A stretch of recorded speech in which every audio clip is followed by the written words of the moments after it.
예수님의 이야기는 복음서에서뿐 아니라 사도행전에서도 계속되어지고 있습니다. 그리고 한 가지 대단히 놀라운 점은 예수님에 대한 이야기는 그 어디에서나 놀라운 폭발적인 반응을 불러일으키고 있었다는 것입니다. 예수님 살아생전에도 그랬지만 예수님이 돌아가시고 난 그 후에도 그런 폭발적인 반응을 일으키는 것이 사도행전에 이어져 있지 않습니까?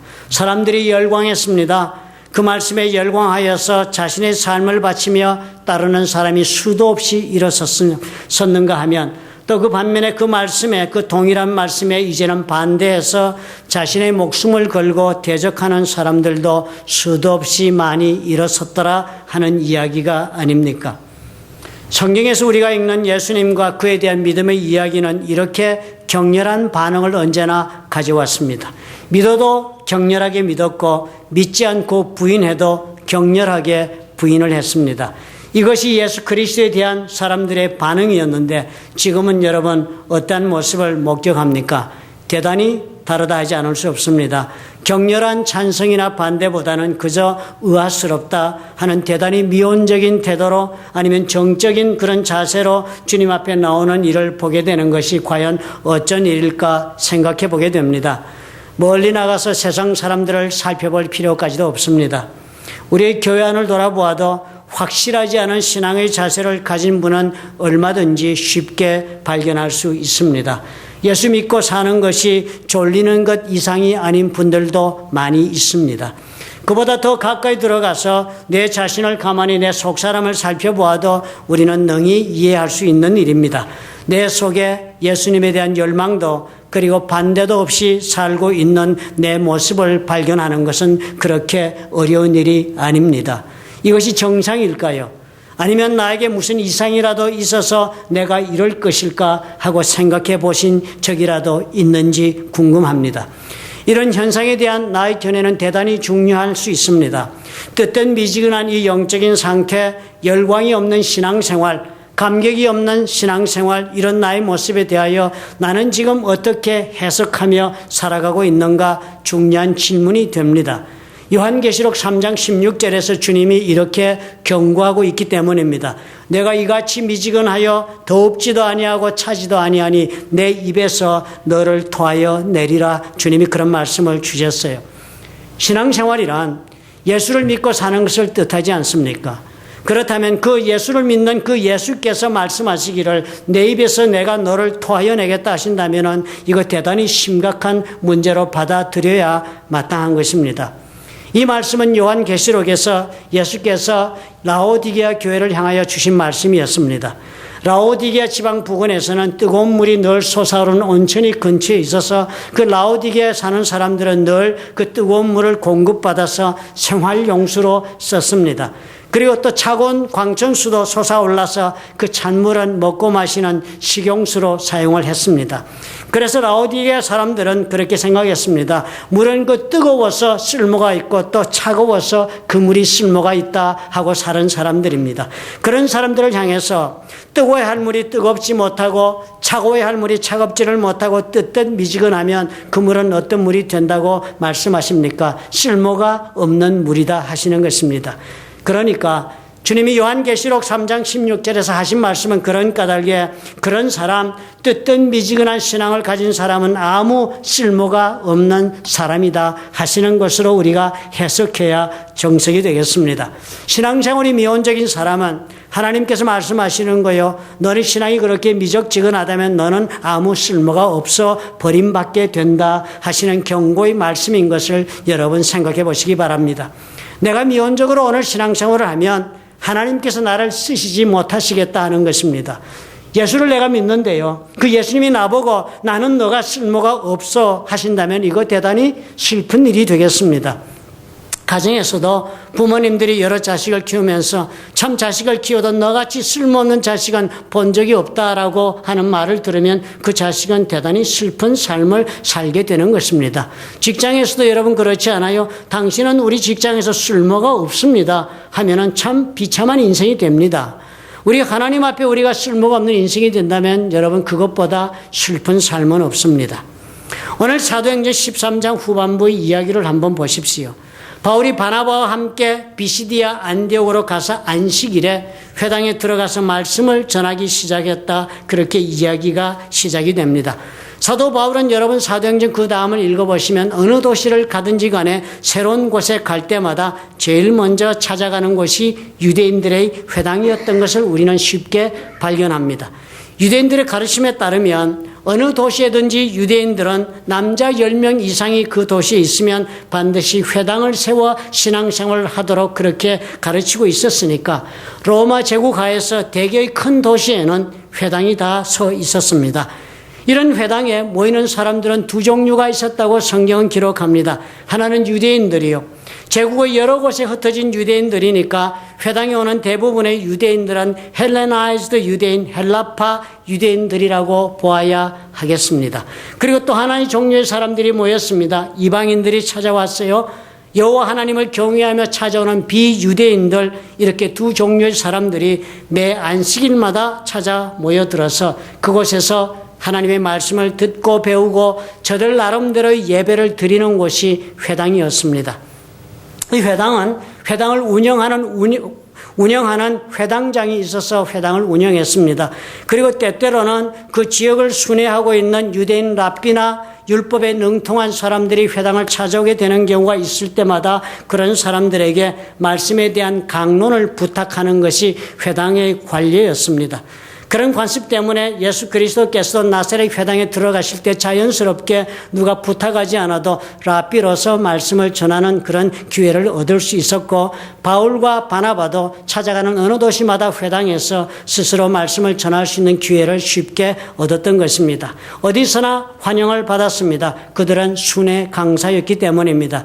그리고 안식일에 회당에 들어가 율법에 대하여 강론할 수 있는 기회가 어김없이 주어질 때마다 그들은 열심히 강론할 수 있었습니다. 그런 상황 속에서 오늘 바울과 바나바는 비시디아 안디옥에서도 여전히 회당에 가게 되고 그곳에서 말씀을 전했던 것입니다. 그 말씀을 들은 회당에 온 사람들이 반응이 어땠다고 오늘 성경이 알려줍니까? 42절에 기록하기를 제가 말씀을 다 전하고 회당을 떠나려 나갈 때 사람들이 청하되 다음 안식일에도 이 말씀을 하라 하더라, 그렇게 적습니다. 대단한 관심을 보이는 것입니다. 말씀을 전하고 떠나가는데 다음 주일에도 꼭 좀 오십시오. 다음 안식일에도 오셔서 이 말씀을 계속해 주십시오. 그렇게 당부를 한 것입니다. 그래서 그 다음 안식일에 이 두 사람이 회당을 다시 찾아가 보았더니 어떤 사태가 발생하고 있었습니까? 44절에 적기를 그 다음 안식일에는 온 성이 거의 다 하나님의 말씀을 듣고자 하여 모였다고 그랬습니다.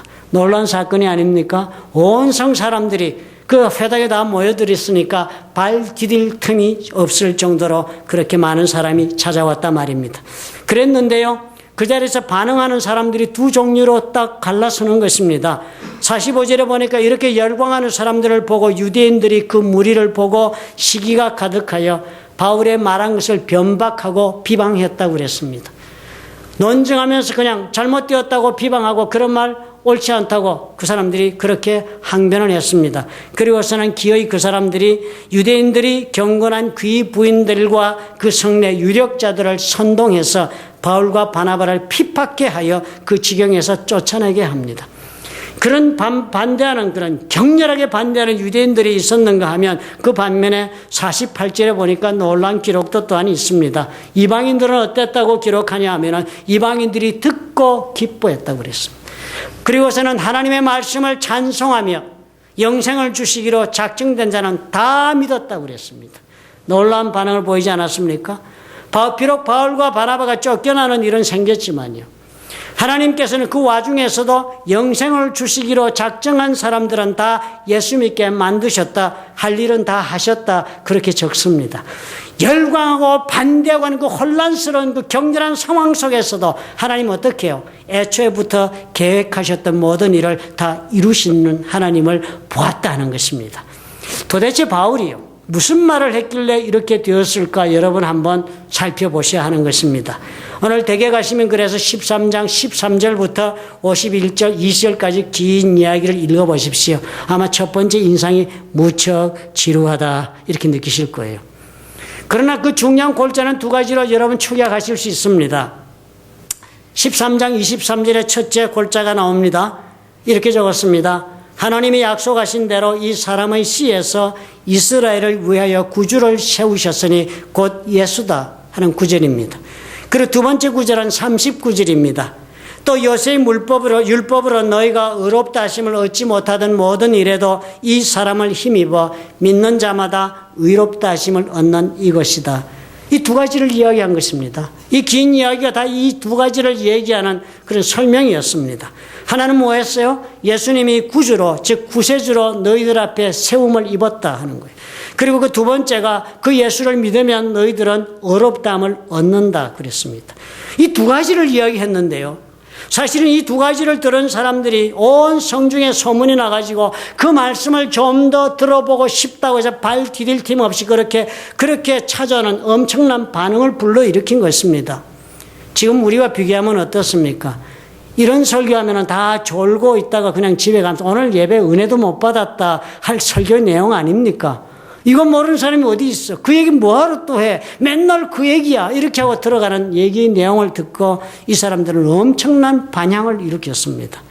왜 그랬을까요? 여기에 무슨 수수께끼가 있습니까? 우리가 한번 생각을 해봐야 돼. 이 두 가지 요점을 우리가 생각해 보아야 해요. 첫째로 우리가 여기서 말씀하신 구주, 구세주에 대한 생각을 다시 해보아야 합니다.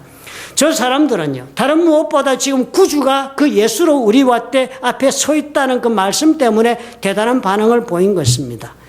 무엇보다도 그 당대의 사람들에게 있어서 이 구원을 받아야 한다라는 이 화두는 대단히 중요하고 절박한 제목이었습니다. 유대인들은 물론이었지요. 유대인들 이 사람들은 지금 로마 제국하에선 국적 없는 사람들이었습니다. 나라를 빼앗기고 그 빼앗긴 나라를 떠나와서 외국에 와 이렇게 사는 삶 가운데 하나의 그들 속에 민족적인 소망을 품고 살던 사람이었습니다. 유대인이라면 예외가 없었어요. 누구나 다 그 다윗의 후예로 이 땅에 하나님께서 왕으로 보내주시는 메시아가 와서 너희들을 구원할 것이라는 선지자를 통한 하나님의 약속의 말씀을 알고 사는 사람이 유대인이었습니다. 이것이 유대인의 소망이었습니다. 우리를 지금의 이 삶에서 건지시고 해방시켜 주실 그런 구세주 메시아에 대한 기다림을 품고 사는 사람들이 유대교 신자들이었습니다. 사실 정치적으로 이 사람들은 나라를 완전히 빼앗기고 신앙의 근본이 되었던 성전은 불타 없어져 버린 상태에서 외국으로 떠나와 나그네 인생을 살던 사람이니까 대단히 불안한 신분이었습니다. 그러므로 이런 사람들에게 있어서 구원을 가져다 주 구원의 주가 지금 우리 앞에 왔다 하는 이 말씀은 대단히 센세이셔널 할 수밖에 없는 것입니다. 그 외에 더해 저들의 삶은 대단히 어려웠습니다. 무엇보다 저들의 삶은 이 유대인뿐만 아니라 그 로마 제국하의 당대의 사람들은 질병에 대하여 대단히 무서운 삶을 살았습니다. 병이 생겨도 무엇이 원인인지를 모르는 비과학적인 시대를 살았어요. 모든 병이 치명적일 수 있는 시대였습니다.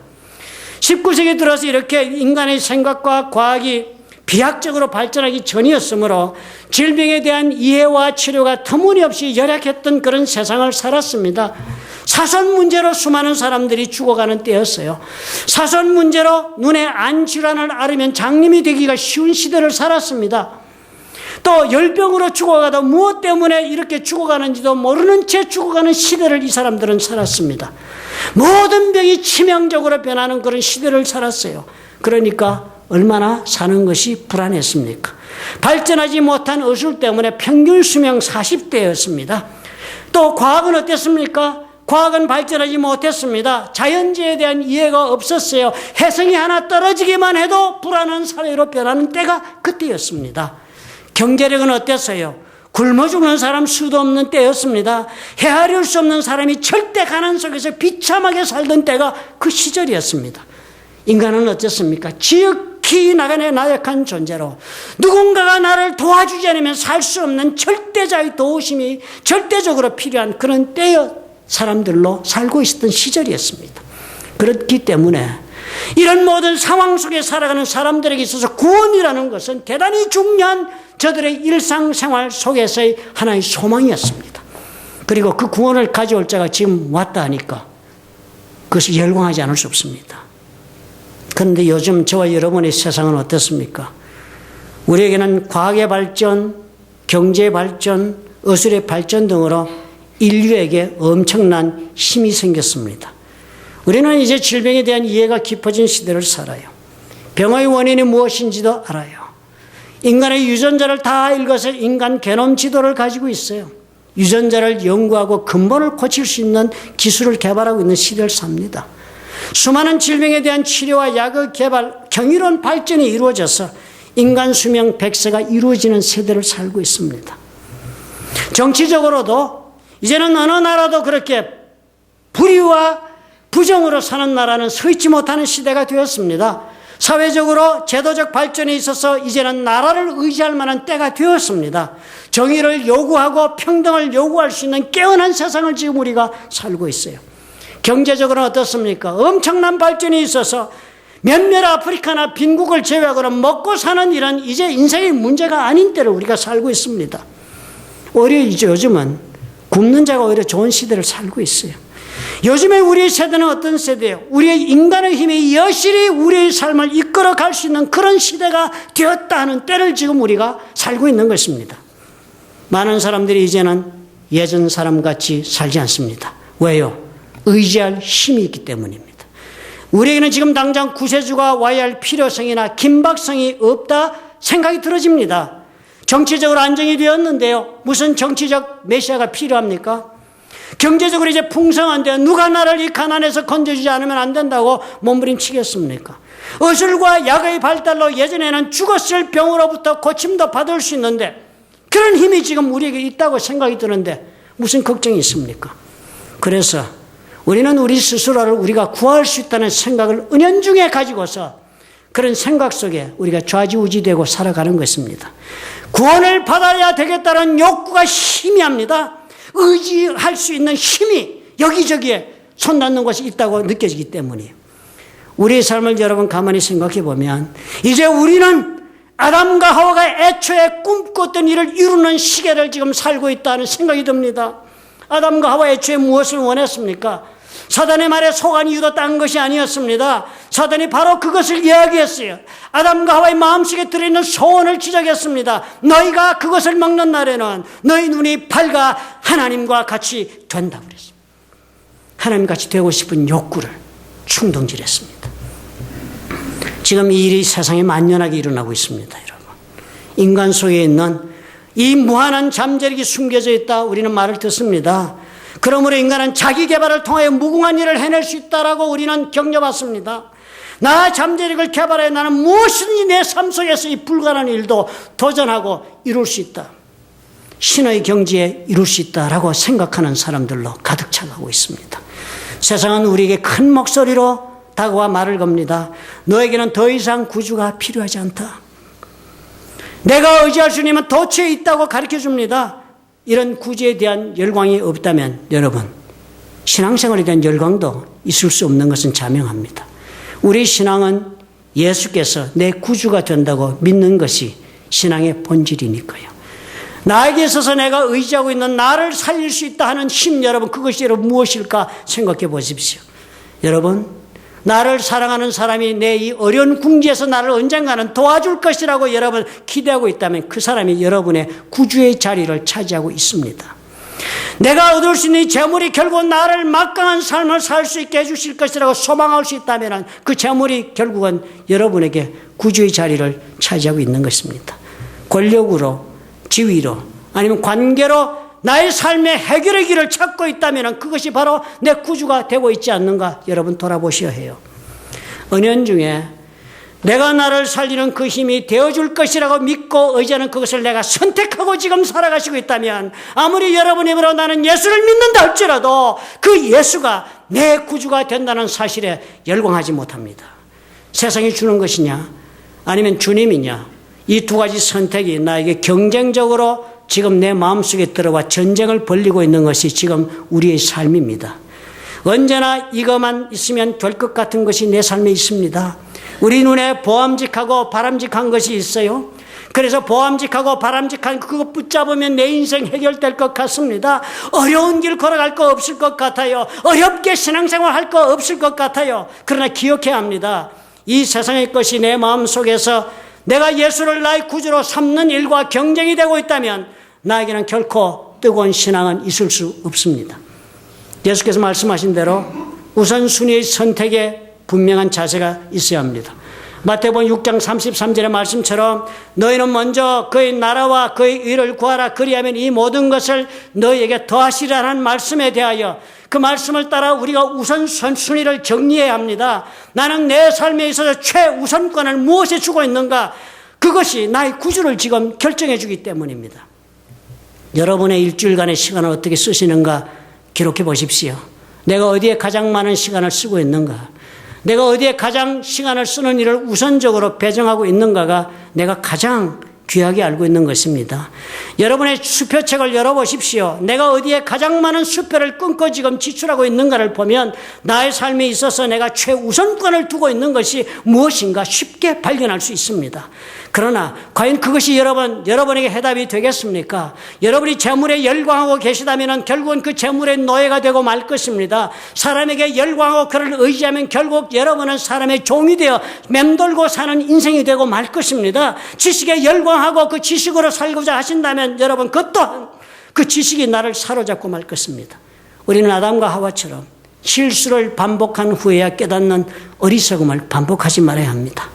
내 마음속에서 이 세상적인 힘에 대한 기대와 예수 그리스도의 소망이 지금 다투고 있음을 볼 수 있어야 합니다. 그리고 이것을 극복하셔야 해요. 주께 모든 우선권을 배정하셔야 여러분 신앙이 신앙다울 수 있다 하는 사실 기억하시기 바랍니다. 두 번째로 바울이 무엇을 전했습니까? 예수를 믿어 의로운 자가 될 수 있다. 이것이 막 열광했습니다. 사실 이 어렵다는 단어는요, 히브리어 그 단어는 어렵다는 단어가 세다크라는 단어입니다. 그 단어에는 대표적인 뜻이 두 가지가 있습니다. 그 첫 번째 뜻은 모든 죄의 항목으로부터 자유로워진다 하는 것을 뜻합니다. 법정 용어로 죄에서부터 죄값을 다 치르고 아니면 그 죄로부터 사면을 받아서 그 죄와는 아무 연관이 없는 사람이 되었을 때 너는 의로운 자다 그렇게 하는 말을 들을 수 있습니다. 그런데 이때 죄라고 판단하는 그 근거가 어디에서 오겠습니까? 하나님부터 옵니다. 죄의 기준이 하나님의 말씀이 있기 때문에 그 말씀대로 살지 못한 것이 죄라 우리는 그렇게 우리 죄를 판단하고 나는 죄인이다, 나는 죄를 지었다 그렇게 말을 하거나 듣거나 하게 된다면 그 근거가 반드시 하나님의 말씀에서 옵니다. 바울과 바나바가 회당에 들어가 말씀을 전할 그 당시 그들의 신조는 분명했습니다. 저들은 가지고 있는 율법이 그들의 삶의 유일한 삶의 기준이었습니다. 그 하나님께서 주신 율법만이 내 삶의 옳고 그름을 판단하는 기준이 된다는 사실에 그 누구도 전혀 이의가 없었습니다.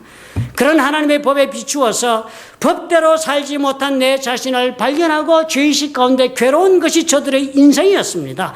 그런 입장에서 그 법으로부터 죄 없다 인정함을 받을 수 있는 길이 있다는 선언은 가히 충격적인 제안이라 할 수 있습니다. 예수를 믿음으로 이런 어렵다함을 얻을 수 있다는 이 말씀은 가히 상상할 수 없는 면죄부를 얻는 길이 되는 것이었습니다. 하나님 알고 하나님을 두려워하는 사람들에게라면 이런 예수를 믿기만 하면 된다는 것은 놀라운 복음이 아닐 수가 없었습니다. 그러나 지금 저와 여러분은 우리는 어떤 세상을 지금 살아가고 있습니까? 이 기준이 달라진 세상을 살아갑니다. 하나님의 법 말고도 또 다른 기준이 있을 수 있다는 것이 요즘의 세상입니다. 하나님께서 죄라 말씀하신다 하더라도 또 다른 관점에서 볼 때 그것은 죄가 아닐 수도 있다는 생각이 가득 차 있습니다. 포스트 마더니즘이라고 설명합니다. 기준이 여럿이 될 수 있는 세상을 살고 있다 합니다. 가정의 기준도 성경의 기준이 가정의 기준이 되지 않고 있습니다. 부부간의 기준도 성경만이 기준이 되지 않습니다. 이제는 동성애도 죄라 하지 마라 할 수 있습니다. 왜냐하면 그들에게도 동등한 의인에게만 주는 권리도 부여하게 한다. 그것이 죄가 아닐 수도 있다고 얘기합니다. 이런 극단적인 경우가 아니라도 예수를 믿는다 하는 사람들 가운데도 하나님의 말씀에 대한 절대적인 신뢰, 하나님의 법에 대한 절대적인 순종을 믿지 않고 사는 사람들이 수도 없이 많습니다. 아담과 하와의 원죄가 바로 이 결과를 가져왔습니다. 자신들도 눈이 밝아 스스로 선악과의 기준을 세우며 사는 사람이 되고 싶어 금지된 열매를 따먹은 사람들 아닙니까? 우리는 그의 후예들이에요. 그리고 그 원하는 대로 사는 것입니다. 나 스스로 어떻게 우리는요, 내 삶에 옳고 그런 것을 내가 세우지요. 내 삶에 옳고 그른 것, 내 행동이나 다른 사람의 모든 행동을 나의 기준으로 우리는 판단하고 살아가며 주장하는 것이 하나도 어렵지 않은 세상을 우리는 살아갑니다. 예수를 믿는다면서 여러분, 얼마나 우리는 하나님의 기준에 적합하게 여러분 말하고 살아갑니까? 우리가 이것 버리면 되는 것입니다. 부부 사이에서도 하나님의 기준으로 돌아가요. 부모 자식 사이에서도, 직장 생활에도, 사회에서도 내가 주장하는 나의 법에 따라 판단하고 그 정죄하는 것 때문에 내가 사로잡힙니다. 우리의 다툼이 어디서 나겠습니까? 그리고 그 다툼은 왜 결론이 없이 끝없이 반복되고 서로 깊은 상처를 내며 고통스러운 일은 끝없이 계속되고 있습니까? 우리의 죄의 기준이 세상적으로 바뀌어서 그렇습니다. 오직 하나님의 법만이 내 기준이 될 수 있을 때 예수께서 나를 어렵게 하신다는 말씀이 능력이 되어서 나를 이끌어갈 수가 있습니다. 또 이 어렵다는 단어에는 또 다른 의미가 들어 있습니다. 사람들과의 관계, 그리고 사람과 하나님과의 관계에 대한 묘사를 할 때 이 어렵다는 단어를 씁니다. 즉 서로가 서로에 대하여 신실한 것을 기대할 때, 또 하나님과 사람 사이에서 신실한 것을 서로가 기대할 때 사용하는 단어가 어렵다는 세다크라는 단어의 의미입니다. 그러므로 이 어렵다는 단어는 죄로부터 깨끗해지는 것뿐만 아니라 서로의 관계 속에 신실하게 관계를 맺고 산다 하는 용어가 되겠습니다. 관계 용어가 되겠습니다. 그러므로 우리가 이것을 상실하면, 어려운 것을 상실하면 무엇이 무너져요? 신실한 관계가 무너지는 것입니다. 우리가 이것을 상실하면 예수님께서 우리에게 의롭게 하시는 은혜를 베푸신다는 것에 대한 열광도 있을 수가 없게 되는 것입니다. 하나님과의 관계에 대하여 내가 진실로 신실하게 살고자 하는 마음이 강하면 강할수록 예수님에 대해 나는 열광하게 될 것입니다. 우리가 이것을 잊고 사니까요. 우리가 신앙생활하고 예수 믿으면 지금 관심이 없으니까요. 관계는요. 사람과 사람 사이 신실한데 우리는 관심이 없으니까요. 우리는 그저 내가 잘 먹고 잘 살고 예수 믿어서 그냥 복된 삶 사는 게 목적이니까요. 관심이 없는 거예요. 관계에 관심이 없으니까 우리는 열광하지 않습니다. 신앙생활이 하나님의 능력을 입어 성공하는 데 목적이 있으니까요. 신앙생활이 그저 내가 부족한 것 얻는데, 넘치는 세상적인 축복을 얻는 데 있으니까, 관계에 대한 열망이 없으니까 관계를 세우시다는 하나님 예수 그리스도에 대한 열망은 당연히 사라집니다. 하나님과의 신실한 관계를 추구하는 마음을 우리가 회복해야 합니다. 모든 것은 하나님과 나의 관계 속에서 흘러나옵니다. 여러분, 창조되시는 하나님이 가지고 계신 모든 것은요, 그분이 가지고 계신 그 모든 것을 내가 얻어 누리기를 원한다면 관계를 형성해야 합니다. 그 창조주 가진 모든 것이 관계를 통해 나에게 흘러 들어오는 것입니다. 안타까운 말씀하시지 말아야 해요. 주여 나 이 문제를 해결하시면 내가 죽게 가겠나이다. 이런 안타까운 이야기 하지 마셔야 해요. 하나님과 관계를 형성하시면 그 문제는 주의 손에서 인도함 받습니다. 하나님과 관계를 추구하시면 여러분의 삶의 숙제는 주의 손에서 하나님의 때가 되면 하나님의 방법으로 주께서 하시는 것입니다. 오늘 사도행전에서 기록하고 있는 것처럼 이방인들이 듣고 기뻐하여서 하나님의 말씀을 찬송하며 영생을 주시기로 작정된 자는 다 믿더라고 그랬습니다. 오늘 이 세상에서 예수를 열심히 믿고 열심히 믿지 않고 그런 사람들 사이 속에서도 하나님은 어떻게 해요? 역사하십니다. 그런 모든 은혜와 축복을 우리가 예수를 믿었기 때문에 우리가 누려야 하는 것이 아니겠습니까? 그렇다면 저와 여러분 오늘 이 세 가지를 꼭 점검하시고 오래 삽시다. 우리 시시하게 신앙생활 하지 맙시다. 올해는 세 가지 분명합시다. 내가 믿고 나의 구주라고 생각하는 것은 무엇인가 점검하십시다. 내가 의지하는 힘이 과연 예수인가 여러분 물어보시기 바랍니다. 그렇다면 내 삶의 최우선은 나는 과연 지금 어디에 두고 있는가? 여러분의 최우선이 돈에 있습니까? 여러분의 최우선이 사람과의 관계 잘 세워서 도움 받는 데 있습니까? 여러분의 최우선이 건강이 있습니까? 생각해 보셔야 해요. 또 두 번째로 나는 하나님의 말씀만이 내 삶의 법이 되는 기준으로 삼고 있는가? 우리가 물어가는 삶을 살아야겠습니다. 나의 삶에는 모든 것에 대한 한 가지 기준만이 내 삶을 판단하고 있는가? 물어보셔야 해요. 성경 말씀만이 내 삶의 근간이 되고 있는가? 확인할 수 있으면 올해 안에 살 수 있습니다. 세 번째요. 우리 매일 노력해야겠습니다.